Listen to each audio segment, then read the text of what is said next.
Upset ankle picks with Junior and Danny. Guys, UFC 270. What can I say? Danny, first thoughts? man, I have to say that it was full of surprise. And I have to admit, man, you got almost all the predictions. I'm kind of disappointed. Yeah. I will say I was a little upset with that last one. Could have gone either way, in my opinion. But we'll get to that. So UFC 270, it was a little weak, but when it got to the main card, it got pretty impressive. Yeah. I mean, you first off had you did have the Giles fight that got flipped after we did our podcast last week. Yeah.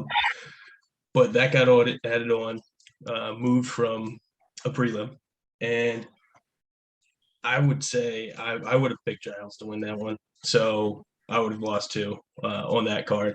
However, quickly going over that, Cody Stamann and Saeed Nurmagomedov.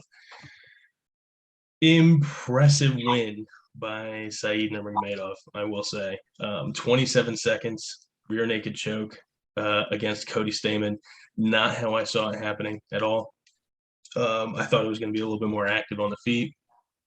Didn't see it going down to the ground a whole lot, and if it was, it would have been Stamann. Danny, how'd you feel about that? I have to say that guy is impressive. Very technical. And one thing I noticed is, I said it before, I think I said on the last video, that these Russian guys are not like they're a complete package right now. Yeah. They can do everything.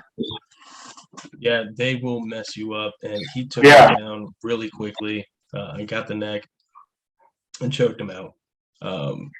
Super fun to watch. I wouldn't mind seeing him go against Song Yadong next, or Sean O'Malley. Either one would be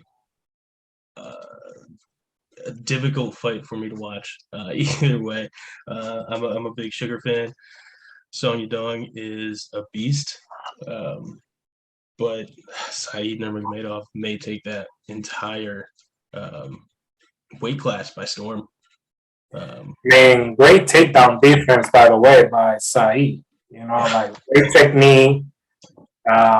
It's not like Cody he's a great rapper. He's a great, he's a good wrestler. And to go down real quick, that was surprising. It was impressive, man. Yeah, very impressive. So again, Saeed Nurmagomedov, 27-second win. I mean, not much to talk about, but he did. I mean, in that fight, he landed a couple punches. He was using his kick, to keep distance, and he was just constantly moving and just waiting for the right opportunity. And when he was ready, He took him down. Very, very impressive by Saeed. Excited to see his next one. Then moving on to Michel Pereira against the debuting Fialho. That was a pretty good exchange. Standing on the feet, they did a lot of damage to each other.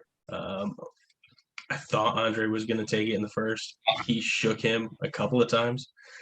But then you have that tank on Michel. He went into the later rounds. It went to decision.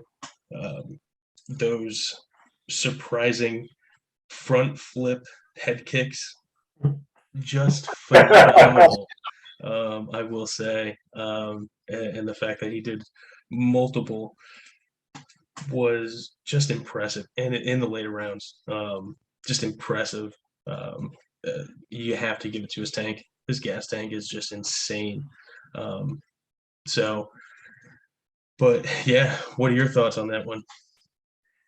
I mean, that guy has full of energy. The only thing I have to say, is that he just gotta be careful, because doing all those crazy stuff, he may get caught one time. Yeah, he almost went down. They exchanged a little bit too much, if you will, in the first. Yeah. He tried it too much. Um, you have to keep that distance. Um, but hell of a fight, I will say. Like I said, fun, always fun to watch him. Did you see the the weigh-ins?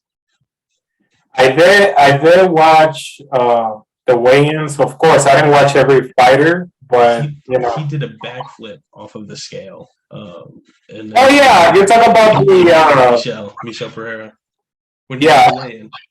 Because there's the weigh-in, there's two weigh-ins, the early weigh-ins, and then the show. So he was on the show that he did the flip, right? Yeah, he did the flip. Oh, okay, The yes, flip, the back I flip. saw that. So much fun. Dangerous, super dangerous. But Michelle won it, unanimous decision, 3 rounds, a lot of fun. And then you get to the co-main event. Ooh, So in this one, you had Brandon Moreno and Davison Figueiredo. Danny, what are your initial thoughts? well, my initial thoughts is it was a pretty close fight. I'm not gonna lie. I did have Moreno on it. I think he started pretty good. I think it was just the big shots from Davison. And in my opinion, this is my opinion. I just think it should be a split decision. In my opinion, I don't think it wasn't like a really like it wasn't like dominant. I mean, Figueredo towards the end, he was in the fight. He made the proper adjustments. But I could have think, I think that was a pretty close fight, man.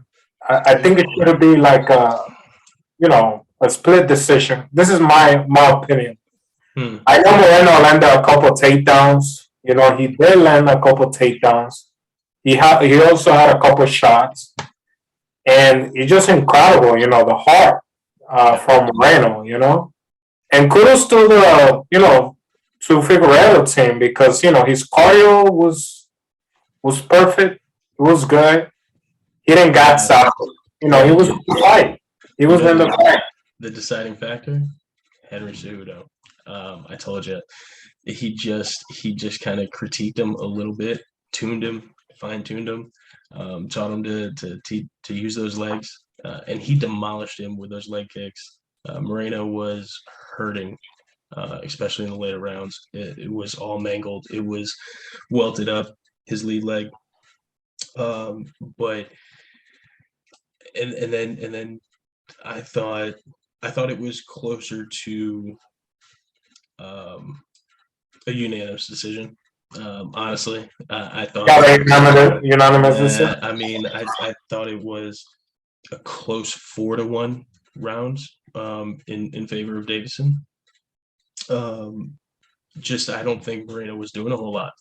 He should have stayed on the ground. Take him to the ground. Use your grappling. Use your submissions. Do the same thing that you went in there and did in the second fight. You're better on the ground than him. That's straight up. But if Davison stands, and then I mean, all you can do is really take a punch. You have a great chin. You have good heart. You keep on moving forward. But unless you're doing something with it, it's not going to do much. But I mean, at the same time, these guys always put it out there every single time. The first fight was a draw. It was a draw, and honestly, I think if you didn't take that the only reason it's a draw is because of those points being taken away from Figueiredo. He got points taken away, and then you had the second one, which is when Moreno won the belt with a choke, and then now you have Davison taking it back with a unanimous decision. Do they run it back? I mean, what do you do? I think they should run it back. You go for the fourth. You go for the fourth fight. Do you go right into it? Do you I don't know. I mean, we have to see because the UFC has sometimes they like to take they like to give the opportunity to the next guy unless it's a corner. They probably give it a title shot. yeah. But we have to see. We have to see the flyweight. The flyweight division to see who's the next contender. I mean, who's out there? But in my opinion, I just think this fight. You have Pantoja and Askarov. I Yeah. mean, do you put Davison against Askarov and then Pantoja against Moreno and then winner fights winner? What do you do? I mean, it's a difficult. Either way, I mean, I think Moreno has been on a run. I think if they could do one more fight, you know, if he wins, What happens if they run it back? What do you think happens? Does Moreno tweak it? Does he tweak his training camp and come back and I think that in this fight he was a little bit overconfident. yeah. He thought he was going to do the same thing, and not knowing that that Figueroa was going to make the proper adjustment. Now, going if they fight, again, I think he will make some changes, but it's so difficult, man, because they fought. It's not like one guy always have the upper hand. It's either one of back them. and forth. Yeah, it's like back and forth, and it's like this could well be one of the greatest rivalries. In terms of Yeah, I mean it'll be the first pair of UFC fighters going into a four matches, right? That's never happened before. no, it happens. It happens with It's in boxing. You usually get it in boxing. You don't get it in yeah. No, I think it happened. Not for championships. No, not for championship, but I think it happened with was it I couldn't remember, but I think it was Tito Ortiz. He fought someone. I couldn't remember, but I think he did the Or are you gonna do like Ortiz and Liddell or something like that? You can't. Yeah, you can't I think because there's the last one was like they were both over 50. Didn't that just happen like a couple of years ago? Is they were over 50? That's not worth it. Yeah, you want to count? I think you want to count that. That's not something I want to watch. That's not really competitive at that point. You're just doing it for the money, right? I mean, I don't want that. I want to see them fight for the belt one more time.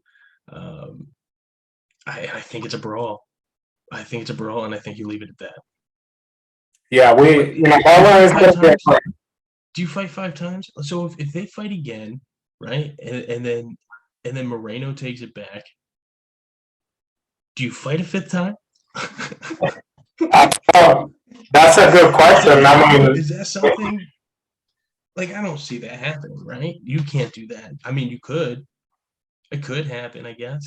Unless, like I said, unless there's other contenders, because you remember they're not the only one. That's right. I mean, you have like I said, Askarov and Pantoja. Yeah, and those are only 2 of them, right? But those are 3 and 4.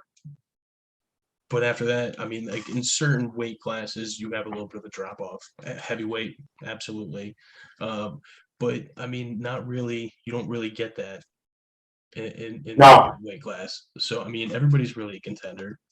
Yeah, that division is growing. If they keep on putting on these shows, I wouldn't mind paying every single time to watch that show. That fight, every single time I'll pay for it. Because again, each person, they both leave it out there. But again, we go with Davis and Figueiredo with the win in 5, unanimous decision. And then you go to the main event, right? Francis Ngannou and Cyril Gane. Goodness. Not how I saw this one happening. and we talked about it at the beginning or on the other podcast. Um, if it goes to decision, it would go to Gon. What are your first thoughts on this one? I'm a little upset. Yeah. I was surprised, man, because who would have ever thought that the guy who's move fast, Yeah, very elusive with his movement, yeah, the best striker in the heavyweight division, period, in the UFC. Who would have ever thought that he would have break, and with Ngannou, because we don't see Ngannou doing wrestling, no, and I was really surprised. I was really surprised by that, yeah. by He his did it with Stipe, and he never really wanted to do that again.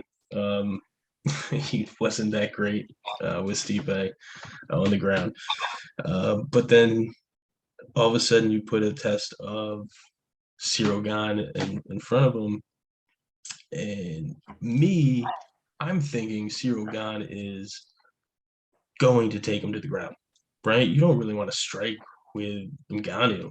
So if you're better at ground game, my thought plan is to take you to the ground, right? I mean, and just try to win it on the ground.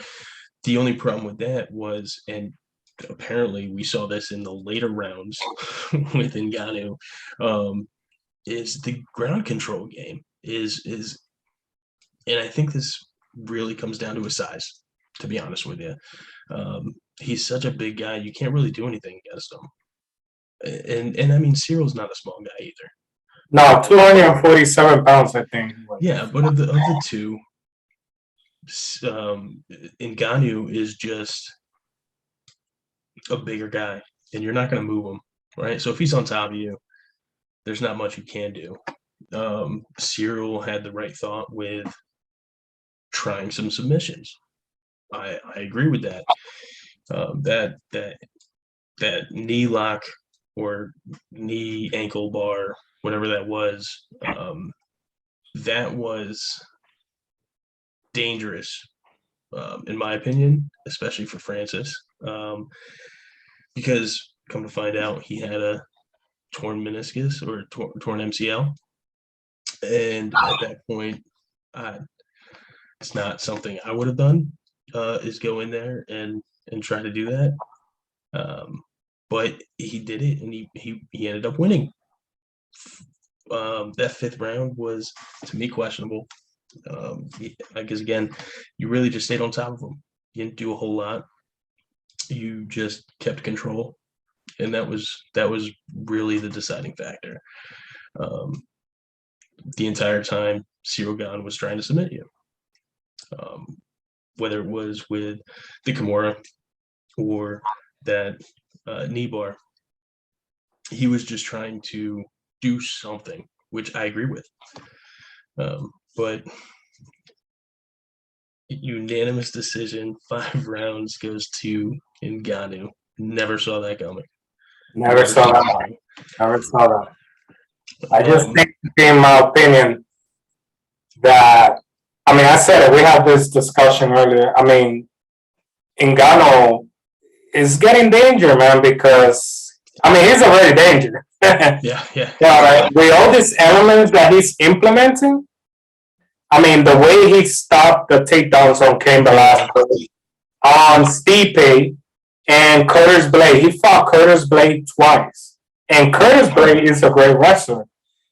I just think the only two guys that could present much problem to Ngannou at the moment is John Jones and Gane, in my opinion. So I'm actually kind of happy you said that. So John Jones, right? So we go into the John Jones subject, and we're speculation. It's all speculation, right? What's next for Ngannou? You only have a couple of choices. He to me doesn't sound like he wants to fight in the UFC. He wants freedom. He wants that boxing match with Fury. What comes first, Fury or Jones? Right? do you get your boxing match? Do you box Fury and then go after Jones, or do you get Jones and then go Fury? Well, I'm gonna tell you what would I do. If I won the money, I would take the Fury fight. Yeah, for sure. I mean, me as a fan, me as a MMA fan, I want to watch Jones versus Ngannou. But if I was Ngannou, I would have taken the Fury fight, and then I would fight Jones because I would have nothing to lose at that point. So that's your question at that point, then, right? Well, that's my question. So you have, let's face it, you're probably going to get somewhere around 40 million if you take that boxing match, right? Somewhere around that area. I mean, a little less probably, but more than the UFC. 30 to 50 million. No, because you would make that purse. But then you go against, if you make that purse, do you go against Jones ever again? Like, do you ever fight in the UFC ever again? Do you like, how do you feel about that? I don't know, man. We have to see. I mean, we really want to see. I mean, we have to see what Ngannou is going to do. I mean, because right now, for what it looks like, they're not on good terms. Look what happened. They know why they didn't put the belt on him. Yeah, snubbed him. Yeah, what happens there? Yeah. So you're not getting the respect that you deserve, right? Flat out, you deserve more than that. You should have had Dana White put that belt around you or over your shoulder or something, right? But I mean, that's a touchy subject, right? I mean, it's that's an issue. There's something wrong there. There's something wrong. Somebody needs to talk to somebody. That they need to sit down and talk it out. I don't want to see Ngannou leave. I would like to see a re-sign, get a couple more fights, and go ahead and let him have a boxing match, right? I mean, it's not crazy. There's not much damage that can actually happen, or worse that could happen than what's in the UFC, right? I feel like the UFC is more dangerous than boxing. Oh yeah, 200% for sure. So let him get his boxing match, and sign him up for 3 more fights, right? Instead of a five fight deal, you give him 3 fights and give him an option on a boxing match. See how it goes. We can revisit it in 2 years when we start talking about your renewal, right? Yeah. I don't see the harm in giving the guy a boxing match. I'd like to see what he does against Tyson Fury. To be honest, who wins that? I don't. That's a. You know about Fury and Ngannou? Yeah, who wins that? Oh man. I mean, you want my honest opinion? Yeah. If it's strictly boxing, I think Fury would take him. Yeah, Fury knocks him out. I think so too. But hey, I'd love to see Ngannou try it, because he's got some powerful strikes, and it could go either way, right? I'd buy that. I'd buy that pay-per-view for sure. That's a hell of a fight. But Ngannou wins 5 rounds, unanimous decision. Absolutely insane. Didn't see that coming at all. Me neither. And that really wraps up UFC 270. UFC 271 is February 12th, and that's in Texas, Houston, Texas. And we will put out another mini episode somewhere in about a week and a half. Until then, take care and enjoy Upset Ankle Picks.